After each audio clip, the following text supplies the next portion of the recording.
বন্দরনগরী চট্টগ্রাম শহরের অতি প্রাচীনতম স্থাপনার নাম সিআরবি। সিআরবি এর পূর্ণ রূপ হচ্ছে সেন্ট্রাল রেলওয়ে ভবন। কালজয়ী ইতিহাসের অনেক গুরুত্বপূর্ণ সাক্ষী হয়ে এখনও দাঁড়িয়ে আছে সিআরবি ভবন।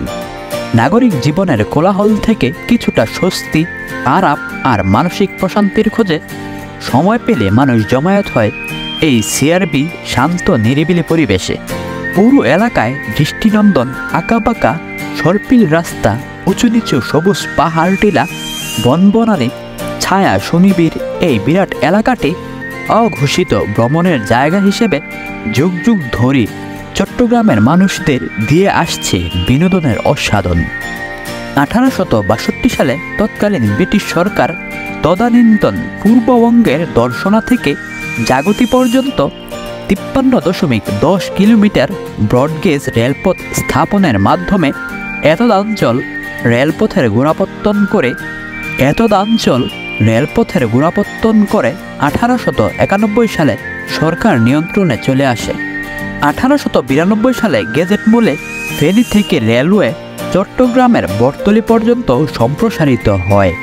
আসাম বেঙ্গল রেলওয়ে কর্মকাণ্ড পরিচালনার জন্যই কেন্দ্রীয় রেল ভবন প্রতিষ্ঠার সিদ্ধান্ত নেন পূর্ববঙ্গের চট্টগ্রামের ভৌগোলিক অবস্থান ও চট্টগ্রাম বন্দরের পরিবহন সুবিধাকে রেলওয়ের সাথে সমন্বিত করার প্রয়াসেই 1899 সালে সিআরবি প্রতিষ্ঠা করা হয়। চট্টগ্রামের সিআরবি 7 রাস্তার মোড় ঘিরে গড়ে তোলা হয়েছে দৃষ্টিনন্দন ওয়াকওয়ে।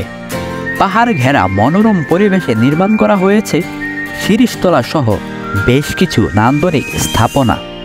শিরিষতলায় বসে জমিয়ে আড্ডা দেওয়া যায়, মাঠে খেলা যায়, সাথে দেখবেন মুক্তিযুদ্ধে আত্মহুতি দেয়া শহীদ বীর মুক্তিযোদ্ধাদের নাম স্মৃতিফলক। তারপর নজরে আসবে 1899 সালের তৈরি বাষ্পীয় রেল ইঞ্জিনের মডেল। সিআরবির পূর্ব দিকে রাস্তার পূর্ব পাশে রেলওয়ে হাসপাতাল অবস্থিত। এটা এক সময় ছিল ফিরিঙ্গি অফিসারদের ক্লাব। কর্মক্লান্ত কর্মকর্তারা কাজের বাইরের সময়টুকু এখানে আমোদ প্রমোদ করে কাটাতেন, আড্ডা দিতেন, নিজ দেশে ফেলে আসা আত্মীয় স্বজনদের গল্প করতেন।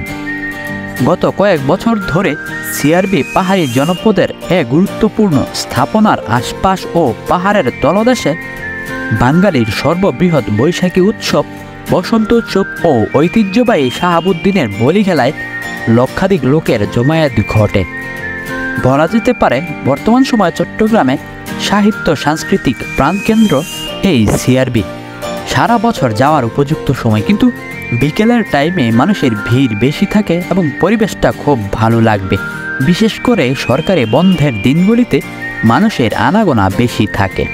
বিআরটিসির বাসগুলো ঢাকা কমলাপুর টার্মিনাল থেকে চট্টগ্রামের উদ্দেশ্যে ছাড়ে, আর অন্যান্য এসি নন এসি বাসগুলো ছাড়ে সায়েদাবাদ বাস স্টেশন থেকে। দেশের প্রায় সবকটি জেলার সাথে চট্টগ্রামের সড়ক যোগাযোগ রয়েছে। আপনি আপনার শহর থেকে নিজের পছন্দমতো বাসে এসে চট্টগ্রাম শহরে একইখানে নামবেন এবং সেখান থেকে সিএনজি বা সিটি বাসে করে চলে যাবেন সিআরবি। ঢাকা থেকে আশুগঞ্জ, ভৈরব, ব্রাহ্মণবাড়িয়া, আখাউড়া, কুমিল্লা, চাঁদপুর, ফেনী হয়ে চট্টগ্রামের উদ্দেশ্যে বিভিন্ন ট্রেন সার্ভিস রয়েছে। তাছাড়া সিলেট থেকেও ট্রেন সার্ভিস রয়েছে। একই খান মোড় বা অলঙ্কার মোড় বা জিসি মোড় থেকে সিএনজি চালিত বেবি ট্যাক্সিতে 80 থেকে 100 টাকা নিতে পারে। টাইগার পাস মোড় থেকে হাঁটলে 5 মিনিটের পথ। এমএ আজিজ স্টেডিয়াম গেট থেকেও ওই একই সময় লাগবে। বন্ধের দিন ব্যতীত 1 বা 2 জন সিআরবিতে যাওয়া, বিশেষ করে সন্ধ্যার পরে যাওয়া নিরাপদ নয়। গ্রুপ থাকলে তেমন অসুবিধা হবে না। পুরো এলাকাটি একটু নিরিবিলি আর নিস্তব্ধ থাকায় কিছু অসৎ সুযোগ সন্ধানে থাকে।